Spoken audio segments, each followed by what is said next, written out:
Hey, love, welcome back to the podcast. Take a breath with me, inhale and exhale. If you're listening to this in December, I already know what time it is. This is the season where people expect access. This is the season where old dynamics show up uninvited.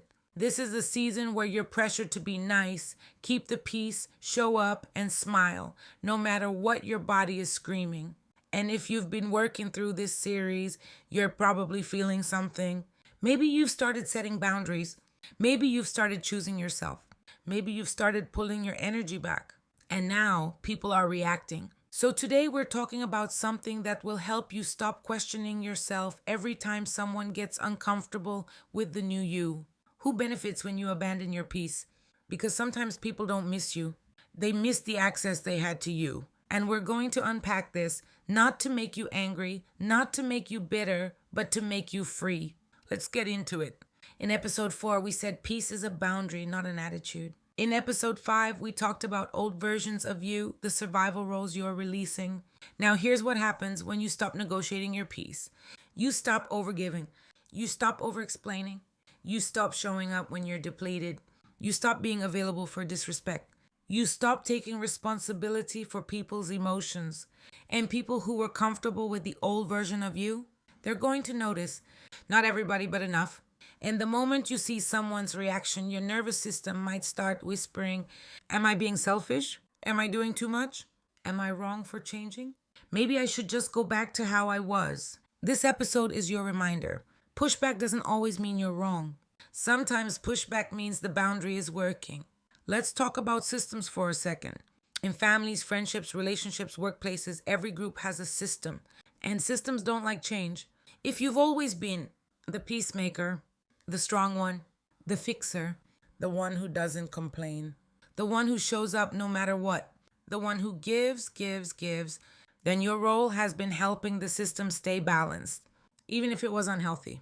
So when you change, the system feels threatened because now somebody else might have to be accountable, manage their emotions, face consequences, do their own work. Stop relying on your silence. Stop relying on your labor. And some people would rather call you selfish than face themselves. That's real. And it hurts. But it's also clarity. Let's name it plainly. People benefit when you abandon your peace if they benefit from your over availability. They can call anytime. They can demand immediate responses. They can take your time like it's theirs, but your time is your life. 2, overgiving. They benefit when you give more than you have. When you say yes while you're tired. When you help while you're drowning. 3, silence. Some people benefit when you don't speak up because it keeps them unchallenged. It keeps them comfortable. It keeps them in control. 4, lack of standards. They benefit when you tolerate what you shouldn't. When you accept crumbs. When you keep understanding your way into self-betrayal. 5, emotional labor. They benefit when you manage the mood, the tension, the conflict, the feelings, while they stay immature. Let me say it this way. When you abandon your peace, you become the emotional manager for people who refuse to grow. And love, that is not your assignment. Now let's talk about signs because clarity is peace too. Someone is attached to your old pattern when they punish you for saying no. They guilt you for resting. They call your boundaries drama. They dismiss your feelings. They act confused when you stop tolerating disrespect. They only show up when they need something. They make your growth about them. They keep pushing after you've said no. And one of the biggest ones, they treat your boundary like an invitation to negotiate. Like, why? But I didn't mean it like that. But you know how I am. But you're being sensitive. But it's family. But I'm going through something. Listen to me.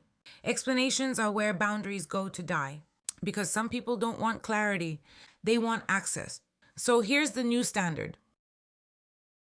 You can be respectful, but you do not have to be available. I'm going to say something gently but clearly. Some relationships were built on your self-abandonment. They don't feel the same. They might fade. They might get tense. But love, ask yourself, do I miss them? Or do I miss who I had to be to keep them? What you're really grieving is not love. And you are allowed to outgrow familiarity. Okay, here's your practice, simple but powerful. It's called the Access Audit.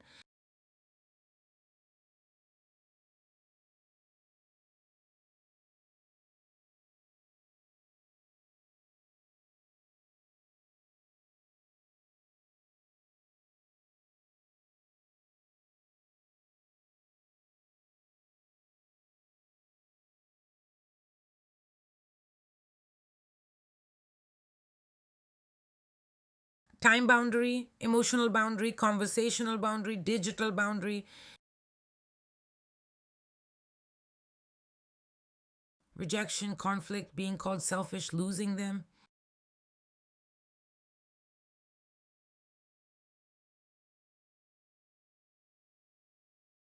Who do I become? Because peace isn't just what you want,